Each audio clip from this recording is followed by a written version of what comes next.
They're hard to miss on the streets of Ottawa. The controversial electric stand-up scooters have taken off in so many cities over the past few years. Most of them are dockless rentals from the 3 companies allowed to operate here: Bird, Lime, and Neuron. But some people just buy their own e-scooter from a company like Segway to use personally.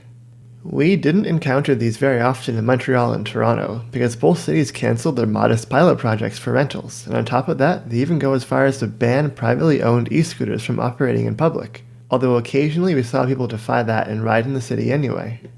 We talk a lot about bikes on this channel because we find them particularly fun and useful, but we're very much interested in other forms of transportation too.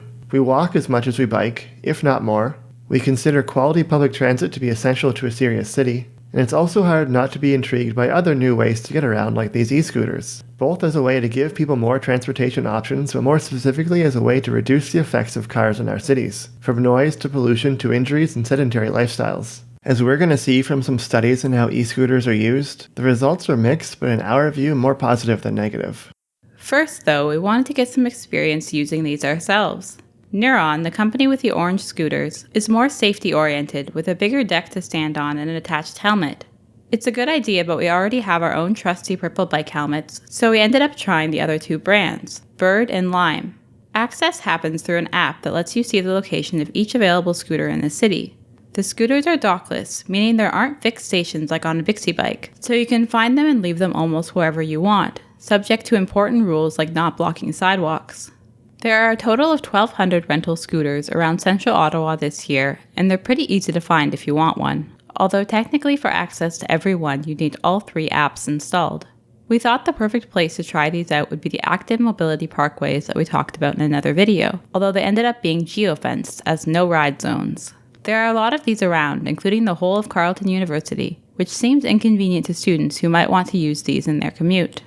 We found the riding experience to be fun, although it didn't feel as safe or as stable as a bike. Riding these is fairly intuitive for the most part. You get on, push yourself forward with your feet, and then use the throttle to go faster, up to 20 kilometers an hour. Lime scooters have a screen showing your speed, although for some reason it was in miles per hour, an oversight for the Canadian market. Despite it being fun to zip around quickly without much effort, there are a few downsides compared to bikes, like that you really feel the bumps of the road, and also that it feels harder to do arm signals for turning because taking one arm off the handlebars feels less stable. We found it easy to think of use cases for e-scooters. Maybe they replace a bike commute on warmer days to avoid arriving to work sweaty, or they solve the last mile problem of getting people from a subway or metro station to their home. But one major problem of these is just the cost. For rides over a few minutes, it quickly becomes more expensive than a transit fare, and for any ride it's more expensive than Bixie bikes in Montreal. Maybe more importantly though, these rentals are expensive compared to buying your own e-scooter, which can be well under $1,000. If we were going to use one of these on a daily basis, like as a last mile solution alongside transit, we'd probably just buy one to own. We lose the flexibility of leaving it outside the destination, but e-scooters are smaller than bikes and easier to fold up and take places, even compared to a folding bike. The rentals weren't light. The Lime scooters are almost 30 pounds, but if you buy your own then you have the option for a lighter commuter model. A study from Vienna backs up the effect of pricing, finding that people who own e-scooters ride daily or weekly, but renters tend to use them a few times a month at most. Depending on where you live, there might be another more relevant payment option for daily users on the rentals, although this is hard to rely on because it varies by company, market, and presumably it could also vary by year. Currently in Ottawa, Neuron offers a monthly pass for $90, which is pretty reasonably priced for daily commuters. Bird and Lime's passes seem targeted at tourists though, at $30 for 3 days or $20 for 1 day. So that's the user experience, but are e-scooters good for cities? In terms of offering more options to get around, the answer is clearly yes. They fill a niche that a lot of people seem to find useful. In terms of reducing car dependence, the results are more modest. Studies from the US and New Zealand do definitely find that e-scooters replace many car trips. One study from Portland, Oregon found that 6% of e-scooter users got rid of their cars as a result, and many more considered doing so too. However, these studies also find that e-scooters actually replace active transportation, mainly walking, as much as cars or more. It might still be good to give people that choice, but that part is harder to be enthusiastic about. A study from Vienna also finds that e-scooter renters replace car trips less than e-scooter owners, which is definitely an advantage for privately owned e-scooters. Interestingly, those studies from the US and New Zealand find that e-scooters don't compete with public transit that much. And various studies, including from Montreal, find that e-scooters are often combined with transit. The New Zealand study also found that they increase overall mobility. 7% of e-scooter trips wouldn't have been made at all without the e-scooter. Another concern about e-scooters that people have is safety, especially around illegal sidewalk riding, and for the rentals, unsafe storage if they're left in the middle of the sidewalk. Those are the main concerns that cities like Toronto have when they ban them. There are many valid concerns about e-scooter safety. Certainly we found that they feel less stable than bikes, but e-scooters actually seem to be a bigger danger to the riders than to pedestrians or anyone else. In Portland, the vast majority of emergency room visits were the riders tripping or falling. Of 176 scooter-related visits to the emergency room, only 5 involved pedestrians. Part of the safety problem is that helmet use on scooters is generally very low, which is a weakness of rentals because people spontaneously deciding to take a ride won't have their own helmet with them, and lots of people are hesitant about using shared helmets. Riding on the sidewalk definitely seems to be a problem too. A study from Nashville found that most e-scooter collisions with cars happen at intersections when riders come from the sidewalk and drivers don't expect them.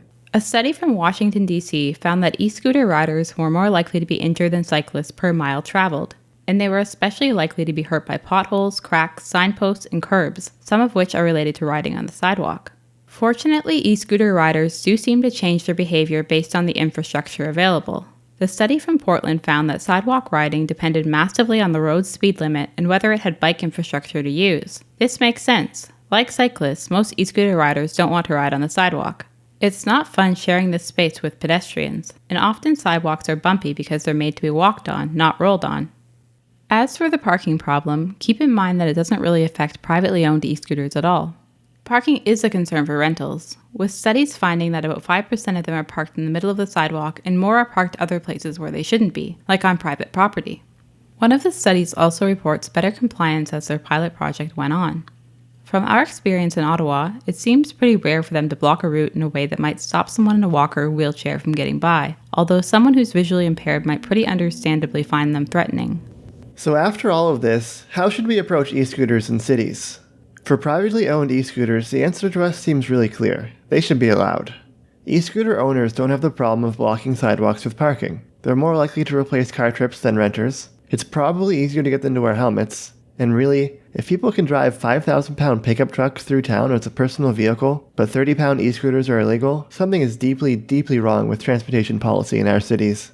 The rental scooters are a different question because they have more downsides and fewer benefits than privately owned e-scooters. And it's not necessarily crazy to ban them because these companies are asking to use public space for their commercial goods. However, we still think the cities should keep experimenting and trying to make them work, which can help us rethink how we use public space. Maybe there isn't enough room to park these on our sidewalks because our sidewalks are too small. Maybe bike lanes aren't just for bikes, and that's the reason we need to build more of them and build them bigger. Maybe a few car parking spaces every block can be dedicated to bike and scooter parking, kind of like a taxi stand. Those are just some ideas. We don't know the right model for these rentals, but they're a legitimately innovative and interesting addition to the transportation mix, and they shouldn't be dismissed without giving them a serious try.